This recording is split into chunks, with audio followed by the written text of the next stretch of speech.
Aesop and his fables. Aesop lived many years before the time of Jesus. He was an African slave in the country called Greece, and he became famous for his fables.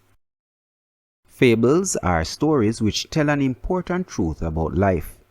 The wisdom in Aesop's fables is so great that these stories have been told again and again from the time of Aesop until now. Even today, we can learn something from them. Even before his fables became famous, the things that Aesop said showed his wisdom. This can be seen in a story told about him when he was in a slave market in Greece. Aesop was standing with two other slaves in the market. One of these slaves was well known for his singing, and the other was a famous writer. They were both much better looking than Aesop. Aesop's body was deformed, and this made him ugly.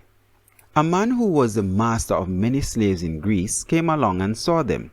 He wanted to know what each could do so that he could decide which of them he should buy. The master looked at the slave who was well known for singing. "Tell me," he said, "what can you do?" "Anything," boasted the slave.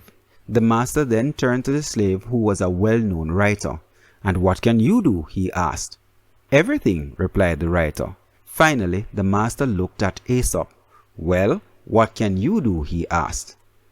"I can do nothing," replied Aesop. "Nothing?"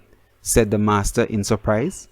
"One slave says he can do anything, and the other says he can do everything. Then how is it that you can do nothing?" And here we have a picture of the slaves in the market.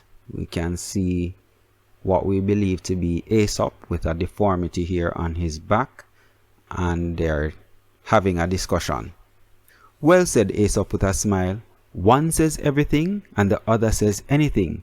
Then it is clear that only nothing is left for me." The master thought that Aesop had given him a very smart answer. "Maybe this slave is of some value," he said to himself. Then he looked at Aesop again and thought how ugly he was. So he said, "Well, it looks as if you are a smart man, but I still wonder if you are a good value for money." Aesop saw the master looking at him. He realized that the master was wondering if he should buy a slave with a deformed body. "You're thinking how ugly I am because I am deformed," Aesop said to the master. "But a man who is as wise as you should value a man for his mind and not for his body." The master was very surprised to hear a slave answer him so bravely.